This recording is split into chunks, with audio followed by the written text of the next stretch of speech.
I'm Olivia Reynolds with Healing Hearts Trauma. I am bringing more content today. Everyone's been asking for it. So today, I'm going to go over the final attachment stage and then a couple other videos I'm going to post soon. So we are going to talk about the saucy, fearful avoidant, who also does the dance with the dismissive. And there's several reasons why. So we've all talked about attachment theory. We know it's a thing. It's popular as all get out now, thankfully, more so. But there's still a lot of misinformation out there, as well as people still labeling certain things that I want to help promote appropriate content about.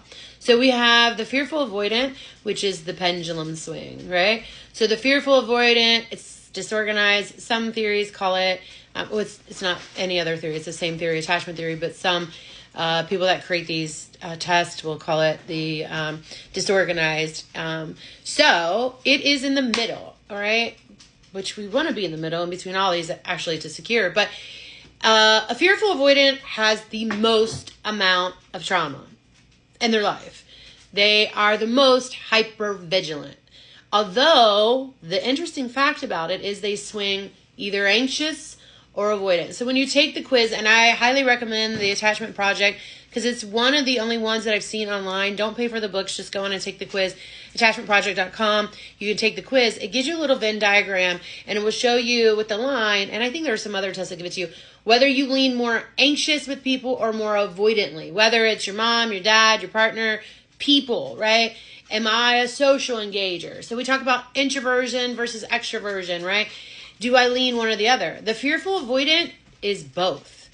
And the most difficult to work through are the avoidant people because they don't know how to get to this emotional center and feel safe enough to open up to people because they fear everyone's going to reject them or abandon them.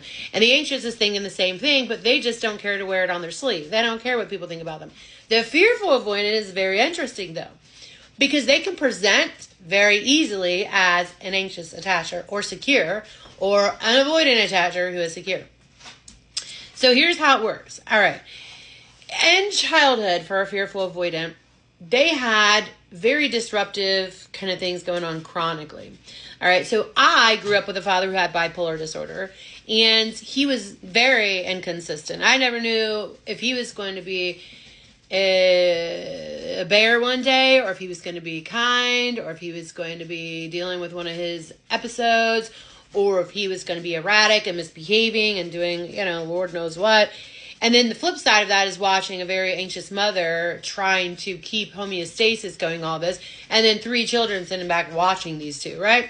So this is how attachment works. Again, we're born to these people that are protecting us. They're supposed to protect us, keep us safe, create stability, create homeostasis, love us, support us, value us, cheerlead us through all the stages in life. They get it right about, most of the time, but there's this part of the time that they don't. Then you mix that with the rest of the life stress and trauma that we get throughout life when we meet new people and new friends and all sorts of different things. That's going to add the variety and flavor of which way we swing with people when we meet them. So let's just say coworkers for a fearful avoidant, they might just be in the middle. I don't really know what to feel about you. But they're the most hyper vigilant. They're constantly scanning the room. Who can I trust? Who is a good person? Who is a bad person? Hypervigilant is a state of arousal, right? So we talk about trauma, people who's been physically abused, sexually abused, in war, and in some type of violence or any type of situation. We have now been entered into some type of CPTSD or PTSD experience. Because of that, our brain and our nervous system becomes hypervigilant.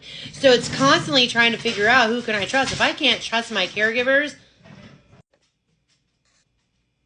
the people that's supposed to create the safety, because they're dealing with their own stuff, life, stress, bills, everything else, right? And I'm absorbing all this. I have to try to navigate. Am I going to be anxious, fearing for everything, or am I going to be avoidant because I got to stay away from you, right? So people who grow up in this environment have a very difficult time knowing how to build relationships appropriately because of that hypervigilance. So they'll have a few close friends that probably know them and trust them. And then they have, a lot of acquaintances and whatnot. And so when we talk about the fearful avoidant, in personality theory and other people that study this theory, they believe that they're the most prone to potentially having traits of borderline personality disorder. And the avoidants are more prone to potentially having social pathology or narcissism. And there's a lot to narcissism. I'm going to post videos on that. There are the coverts and the overts. So think of this fearful avoidant. They can swing either that way or this way. They're the vanilla, not the vanilla. They're like the vanilla Coke with the splash of lemon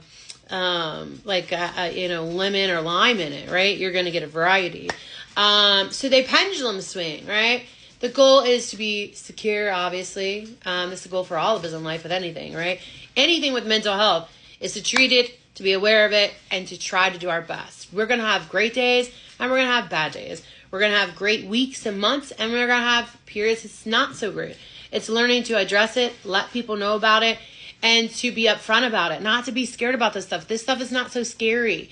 The scary thing are these labels that people tell you that they're pervasive and that you're never going to change. People often tell people that borderline personality disorder is incurable. That's full of crap.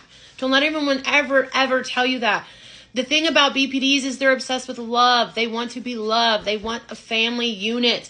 They didn't get it as a child.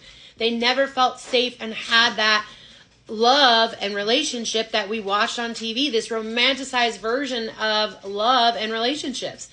That's what we want because we didn't get it, right? And so they'll go through any length to try to achieve that, and it's sometimes not the most healthiest ways that they do it. Again, emotion side of the brain versus the logical side of the brain. The avoidants are like, that shit scares me. I'd rather be alone and never be in a relationship. But then they want it. They also don't want to be abandoned and alone either. So then they find these people that are obsessed with love, and then they come in and they just smolder each other, and then the lover scares the avoidant, and it's messy. Anyways, the goal is to identify this with each other, work together, and develop, okay, we know we do this to each other, but let's make the healthiest version of it. So I get really frustrated when I hear people say that these people are incurable. They're not. We're all broken, but we have fragments that can be repaired. It's therapy. It's learning to identify them. It's learning to trust each other and talk about it and open up and explore the depths of our parts that are broken and how they got broken, and to love each other's parts that are broken and say, hey, I get that this happened to you, but I would like to be that safe space for you. So back to the fearful avoidant. Again, their biggest core wounds are trust, abandonment. They can go in and out of relationship. 1 second they're like, I love you, but I hate you. I love you, I hate you. I love you, but I'm done. Bye. Because they would rather just go be avoidant than to deal with this because it's too much stress. I would rather just go sit and play with my, toys or whatever hobbies I'm into because it's easier. I don't have to deal with conflict. I don't have to deal with you being in my face, wanting me, needing me, etc. Or the flip side is for them to get anxious and whatever. So they're just very trepidatious, and they are ultimately just fearing that no one's going to love them. No one's going to find them good enough. No one's going to want someone that's needy and messy or avoidant and all over the place and not trustworthy or whatever. But here's the thing. We're all lovable. We all deserve happiness. We all deserve to not be shamed and ridiculed for who we are at our core. We've all been injured. We've all walked terrible things in life and should have never, ever, ever, ever been harmed the way that most of us have, because we were children and we were innocent, and no one ever deserves those things to happen. It forever changes us as human beings. But we can learn to be better humans and know and embrace our traumas, share it, tell our stories, and embrace it, and be kind to each other, and try to learn that when we're not kind, sometimes it's our trauma responses coming out, that fight, flight, freeze, or fawn. Those are ugly sides of us that are just innately survival modes of us. And to know that it's okay to share your story and to find someone that's willing to listen to it. I'm Olivia Reynolds. I am a psychotherapist with Healing Hearts Trauma. I'm trying to get out there and spread awareness about this stuff in the healthiest way, and to let you guys know it's not scary to tell your story. It's okay to be who you are. There's going to be someone for you that's going to love you and understand you, even the broken parts of you. So take care of yourselves and spread love and kindness. Bye.